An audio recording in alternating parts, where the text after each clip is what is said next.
Hello, everyone, and welcome back to another episode of Raven Creek Park and to the beginning of our new wetlands bayou inspired area, wetlands swamp inspired area, I should say. And today we are not building for an animal or we building any guest facilities basically, but we are basically building the centerpiece of that new area, which will be this huge lake that you already saw on the thumbnail, which will basically where the path will basically wrap around the whole lake, kind of similar to the lake I built in Wahad Jamila.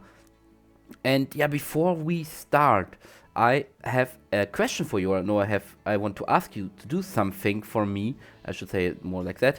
This is I want to ask because we will build for some animals in this area that we have already built for on this channel and also in this zoo mainly, or yeah, the raccoon and the red fox. They will move over to this area now that the forest area is being redone. There's no space for them there over anymore, and they will move over here. But my question is, and I would really, it would be really helpful for me if you could answer me that in the comments down below or wherever on social media you find my post. Is do you are you are interested in me building for these animals again? Do you want to see videos about of me building for these animals again in this new area, of course with a totally new habitat, which fits this area's aesthetic, so more bayou swamp inspired. Are you interested in that, or do you say no? I'm only interested in new animals and new stuff, and I don't want to see the same animals being featured twice on the channel, basically. And yeah, you should do that. So Pacha, you should do that.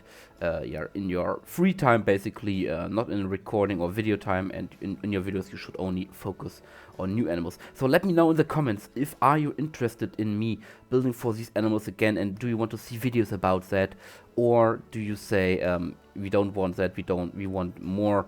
Yeah, only new stuff, only more new animals, buildings, etc. That would be really helpful for me to know if I can make videos for them or if I do all the stuff in my free time, in my meantime, whenever I have time to do for that.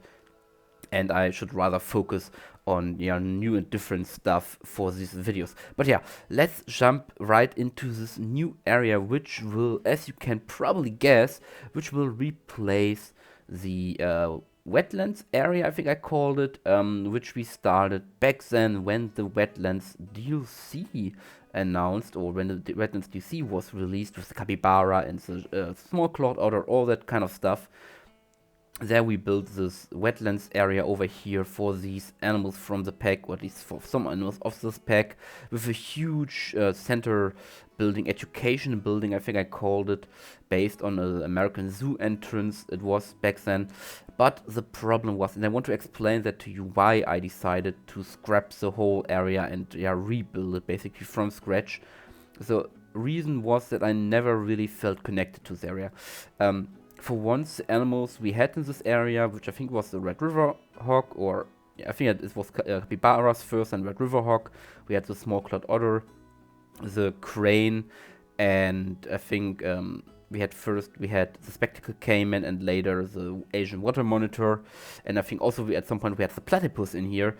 But yeah, these animals never really felt connected to my park, to this area, because my park focuses mainly on European and North American animals, also South American animals now, so American animals and European animals, and these animals just didn't fit into this area because they were from all the world.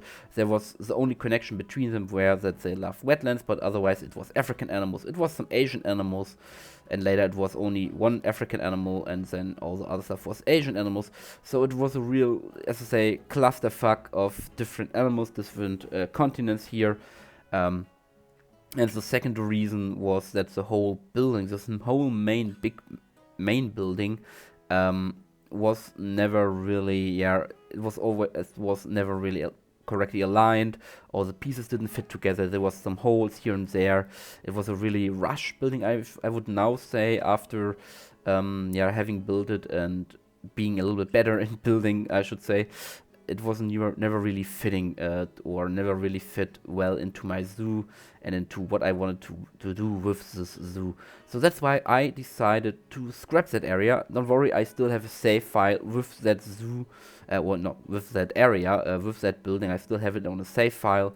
So whenever I need it or whenever I want to copy over from some things from over there, I can access that and do that. But I decided to go for a more American approach here, American focus approach here with this Bayou, Mississippi, Louisiana inspired area with lots of water, a true wetlands area fitting for an North American zoo basically. And the animals we're gonna build for will be of course, American alligator. We will build, as I said, for the raccoon, for the red fox, which will be used as a stand-in basically for the gray fox, which is native to the wetlands of North America, and the bald eagle. These will be the main big animals, and then some smaller animals here and there. Someone also suggested a snapping turtle, which I happily want to include into this park basically. And then yeah, it will be a smaller area. It will more focus on the environment around it, some very theming building basically. Not too themed, of course. We are still not one of the big major budget zoos. We are still in the mid-budget, I would say, nowadays. But still some theming with very typical swamp buildings, swamp houses on stilts, as you can see right here. And yeah, what we are actually building in this episode, we are, as I said, already built the pond that you see always in the background. And now we are building a native wildlife research station, not research station, but somewhere where you can spot native wildlife, where you can look at them when they are living in the pond, basically some native duck species or other waterfowl, some observing station, I would call it, some maybe some frogs, some turtles, stuff that lives in the area of Oregon and that uses water as its main habitat. You can go into this little hut which we are building right now, and you can observe it from there to also get an understanding, or as a zoo guest, get an understanding of native wildlife, which is, I think, something that is very important to not only look at the more exotic animals that you see in the zoo, but also to get a understanding of your local wildlife and what amazing animals you have in your local area. And that is what this building is here for, and what I try to achieve with this building. And there will be more focus on that throughout the whole area, obviously, because we are in a very watery area over here. We also have the Raven Creek, the name-giving river flowing through the zoo, and now we have this lake, so there will be a lot of waterfowl and other species living here, or there would be a lot of other species living here and using the waterways of our zoo. But yeah, this is basically the main premise of this area, and this will be something I will be working on for the foreseeable future, I would say. And depending on what you guys suggest or what you guys think I should do, we will either then also build for the raccoon, the red fox. Of course, we will build for the alligator, because I have never built for the alligator, and I'm so excited to build for them because they are really cool animals. And of course, we will build for the bald eagle, which sadly, of course, we don't have flying birds in the game. But we will make the best of it with some fake animals, prop animals from the workshop, from some very talented builders, and build a nice aviary for the American symbol, the American bird, basically. And I should have said it in the beginning of the video, but if you notice that my voice sounds a bit more nasal than usual, then it is because I'm a bit sick at the moment. I catch the cold. It is beginning to start to get winter over here in Germany, and I catch a little bit of cold, which isn't really helpful when you want to do videos. But I still didn't want it to delay this video, or not do a video again after last week. I think no, last 2 weeks, I think we didn't have a video. I still wanted to do a video, and so if my voice sounds a bit nasal, you know why that is the case, and I hope that you don't mind. But yeah, at the moment we are building these stairs, and I use the in-game real stairs to get a bit of a sense of depth, of height, of how wide these stairs should be, to replicate them in realistically, and see me, okay, yeah, this didn't work, so I go in and make them a bit more slim and push them more together to though it looks better aesthetically. But of course we are a zoo who wants to include everyone, so we will in a moment also build a ramp for wheelchair access. And since most of the buildings in this zoo will be based on these very typical houses on stilts that you find in swamps, because of course there will be floodings, there's high water, there are alligators in the water, so you don't really want your house to be right at the river's edge, and you want standing in the directly in the water with your first floor, so you build your houses higher. And this means, of course, stairs, but this also means for our zoo means we have to have access for wheelchairs. And this is something you should also maybe consider when you are building a zoo. Is my area, is my viewing area, is my area of the zoo, maybe even if it's a higher altitude, if it's accessible for wheelchairs, for all sorts of things that disabled people can't reach that easily, because accessibility is a huge deal nowadays, and we should try to always include everyone into our zoos or into our daily life, to make their life as equal to ours, if we don't have any problems, as possible. As I said, I'm now building the stairs, the ramp. I'm now building the ramp. Very simple design, as you would see in most zoos or open areas. With some plaster pieces over here next to the road, and with a very low incline, I would say. I think it's called incline, so that it's easily achievable and climbable. I want to say for a wheelchair, so you couldn't push it up really easily. And this will be something I will do throughout this area. And this is also the reason most of my buildings are low to the ground, because always including wheelchair access can be a bit of a problem, and I can only imagine the struggles some real-life architects have to face when they have to think about all these different things, all these different access ways for people, that they always have to include that, and especially when they are faced with older buildings that were construction when this wasn't really a thing people thought of. Now they have to include a ramp. It can complicated with newer buildings. Of course, you can always plan with that in mind. Of course, we also need some railings over here to give a bit more of security for the wheelchair, so that they don't roll over that bit over there, or don't fall in any way or possible. So we need some access, and we need some railings over here. We make sure that the whole thing will be complete. There will also a restaurant in this area, I think, or a smaller restaurant, a fast food restaurant is something I want to plan near the crocodile area. If you have name ideas for that restaurant, or let's say small food court area near the alligator area, leave me. Of course, I'm always happy about name suggestions. Can be an animal pun, can be a little bit funny even, because zoos often do that to fit to the area. As I said in the beginning, I have all the stuff saved from the old area, and I will try to use as many things from the old area as possible in this new area, basically, to maybe even use old photographs or something like that from that old area, like it existed in this zoo's history, and now it's being redone after modernization of the whole zoo, basically. So there will be remnants of that old wetlands area over here, and the name which I'm building at the end, I will build the new name sign in the end. You will see that now. You will see that in the real-time part how it looks in the end. I even included the same sponsor for the area, which is still one of Frontier's community managers. Their last name is still they are the sponsor of that area, so we keep that.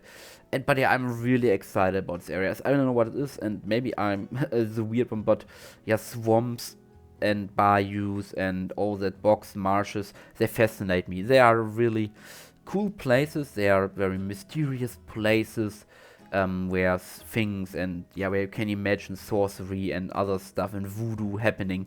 But they always fascinated me. Next to rainforest and all that kind of stuff. I'm really yeah, more of a I like heavily forest areas, and swamps fall right into the category. So I'm really excited to build for this area, and especially very excited to build for alligators and stuff, because the reptiles and Planet Zoo always look amazing. And talking about Planet Zoo in the last couple minutes here, we might be close to a new DLC. Who knows? I don't know anything at this point. So might be that there are news out here when this video drops. Might be that there will be news next week. We don't know.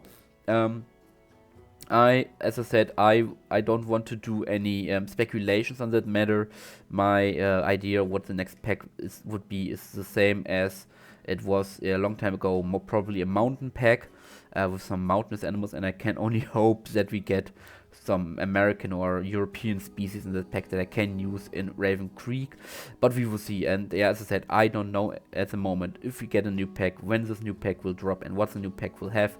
But anyway, I will now leave you with the rest of this speed build, and then I see you at the end of the video in the little showcase video. So enjoy the music, and I see you at the end of the video.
Right, and here we are now in the real-time part, and as you can already notice, the layout, if you remember, also changed quite a bit, or the path layout changed quite a bit from the old wetlands area, because that area started over there in the background, where you see some of these trees over here. It started over there, and then was looping around all over here, and then went back over this bridge over there. But now we have a new bridge over here, a new starting point of this area, which connects to the to the South American area, which is very great, because now the South American area isn't a dead end anymore, and I have a new connection to this area, to the new swamp bayou area, which then loops back around and connects to the yet to be built forest, mountain area, forest area also, but also the mountain area. The background is the forest area with the grizzly bears. But yeah, this is a new bridge which we can go over to access the bayou area, and then you see faster here. You see the name of this area now is the Cypress Marsh. And yeah, if you have a better name, if you think of a better name, always leave suggestions down in the comments. I'm happy about any idea that is thrown into the basket, into the head, any head that is thrown into the ring, for a better name or a more fitting name, and I will, if I like it, will of course use that name, if it's nice and fitting for this area. But of course, yeah, sponsored by Faustini Entertainment, like the old area, a member of the Frontier Development team. Very cool to always have them in here. And yeah, this is the beginning of the bayou area, and you might notice the trees look different now from the video. I added something to them, and yeah, to make it even more feel like a swamp. And this is of course the Spanish hanging moss that you see so often in bayous and swamps, hanging from the bald cypress. from the branches, the Spanish moss, which also fits in with the Spanish moss we have hanging from our trees, because we are in a temperate rainforest, so very high humidity means a lot of moss, a lot of lichen, all that kind of stuff dripping down from the trees. But yeah, this is the area, of course, not much here at the moment, apart from our little research, no, or local wildlife observation station. Yeah, that's what I want to call it. With some additional information now by the amazing signs made by Lion, which you can find on the workshop. I linked them, or linked the Steam file name, workshop file name, so oft under so many different videos. So if you want to search them, look them up there. Basically, he made amazing work with these information signs. But yes, you get out to this little view over here, where you have a whole view over the whole lake area now, and you have to imagine if everything is built and if all everything is in place, it looks way better. And you can also see the train over here driving by. You can see the restaurant in the background, which is very nice, and you will of course have some information signs over here with some of the local species that you can find, also waterfowl and frogs and turtles and stuff, all that stuff, so you can recognize and identify them. And I may even add some fake waterfowl, some fake birds or stuff like that to this area to make it even more living, basically. But yeah, you can also of course use the ramp as discussed in the video, and then the path follows around here, around the lake. I just quickly go over it. But yeah, this is the old access point to that area, which is now abandoned basically, and then you get to this bridge over here, which leads back to the rest of the zoo. And you can also maybe hear the wolves in the background howling all the time, which is also nice ambient sound. But yeah, I really love how this lake turned out. It feels really swampy, it feels really boggy, really Bayou-esque, with all the stuff growing on it, all the duckweed and the water lilies and the reed and the bald cypresses. And speaking of bald cypress, because I forgot to mention it in the speed build, and I always remember that I forgot something after the recording of the speed build when when it's too late. I can grow bald cypresses in my zoo, which is in Oregon. And if you want to do, or if you want to go that crazy and to make sure you can certain plants in the region your zoo is set in, I can really recommend looking up the USDA hardiness zones of your area, which is something made by the US Agriculture Department, but which can be applied and is applied to all regions of the world, which basically divides certain areas of the world in certain numbers, region hardiness numbers, which means can the plant survive the climates and stuff like that there, and the temperatures. And also the same goes for plants. So plants have also certain numbers assigned to them in which areas they can basically grow. And I looked it up for bald cypresses and for weeping willows, and they can grow they can grow throughout Oregon. Of course, if also other conditions like a wet underground are met, but they can grow here. So it is, I can use bald cypresses in this area to give it that extra flavor of, the bayou basically. But yeah, I really like, as I said, I really like how this turns out. I cannot wait to see how the whole area will develop over time. And I hope you are also excited to see how everything develops over time. And yeah, this means I have to say goodbye for today, and this video comes to an end. It's already long enough, I would say. And I wish you a great time. I hope I see you in the next video. So don't forget to hit the subscribe button to never miss a video when it's going live. And until the next video, I wish you a great time. Stay safe and goodbye.